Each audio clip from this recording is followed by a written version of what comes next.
सठ सुधरहि सत संगति पाई, पारस परस कुधाति सुहाई।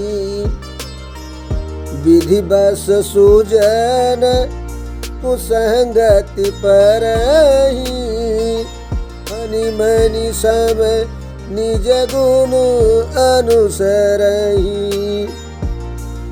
दुष्ट भी सत्संगति पाकर सुधर जाते हैं।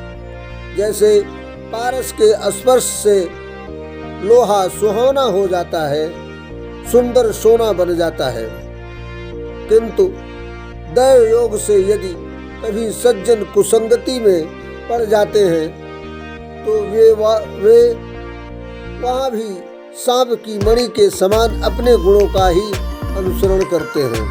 अर्थात जिस प्रकार सांप का संसर्ग पाकर भी मणि उसके विषय को ग्रहण नहीं करती तथा अपने सहज गुण प्रकाश को नहीं छोड़ती, उसी प्रकार साधु पुरुष दुष्टों के संग में रहकर भी दूसरों को प्रकाश ही देते हैं। दुष्टों का उन पर कोई प्रभाव नहीं पड़ता। विधि हरिहर कवि को विद्वानी, कहत साधु महिमा सकुचानी। सोमोसन कही जाहत न कैसे, साक बनिक मनि गुण गण जैसे। ब्रह्मा विष्णु शिव कवि और पंडितों की वाणी भी संत महिमा का वर्णन करने में सकुचाती है। वह मुझसे किस प्रकार नहीं कही जाती, जैसे साग तरकारी बेचने वाले से मणियों के गुण समूह नहीं कहे जा सकते। बंदहु संत समान चित, हित अनहित नहीं कोई। अंजलि गति शुभ सुमन जिमि, सम सुगंध खरीदोई। मैं संतों को प्रणाम करता हूँ जिनके चित्त में समता है, जिनका न कोई मित्र है और न शत्रु। जैसे अंजलि में रखे हुए सुंदर फूल, जिस हाथ ने फूलों को तोड़ा है और जिसने उनको रखा, उन दोनों ही हाथों को समान रूप से सुगंधित करते हैं।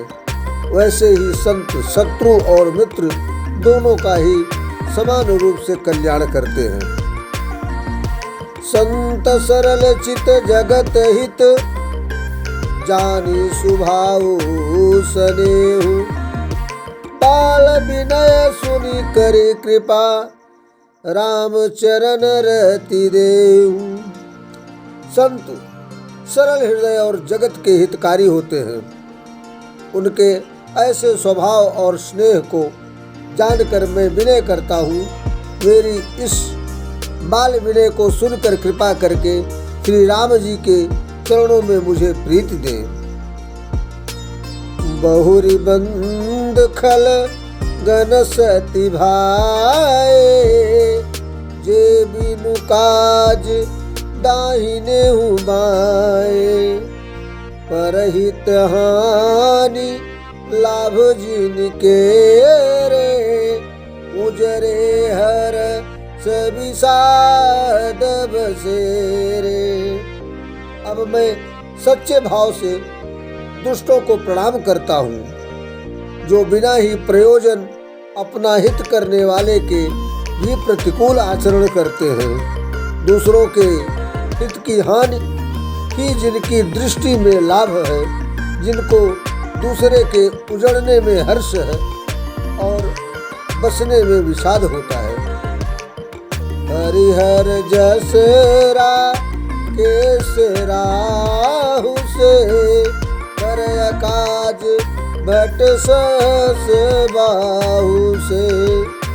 जे पर दोष लखहि सहसाखी, परहित घृत जिनके मन माखी। जो हरि और हर के यश रूपी पूर्णिमा के चंद्रमा के लिए राहु के समान है, अर्थात जहाँ कहीं भगवान विष्णु या शंकर के यश का वर्णन होता है उसी में वे बाधा देते हैं और दूसरों की बुराई करने में सहस्त्रबाहु के समान वीर हैं, जो दूसरों के दोषों को 1000 आंखों से देखते हैं और दूसरे के हित रूपी घी के लिए जिनका मन मक्खी के समान है, अर्थात जिस प्रकार मक्खी घी में गिरकर उसे खराब कर देती है और स्वयं भी मर जाती है, उसी प्रकार दुष्ट लोग दूसरे के बने बनाए काम को अपनी हानि करके भी बिगाड़ देते हैं।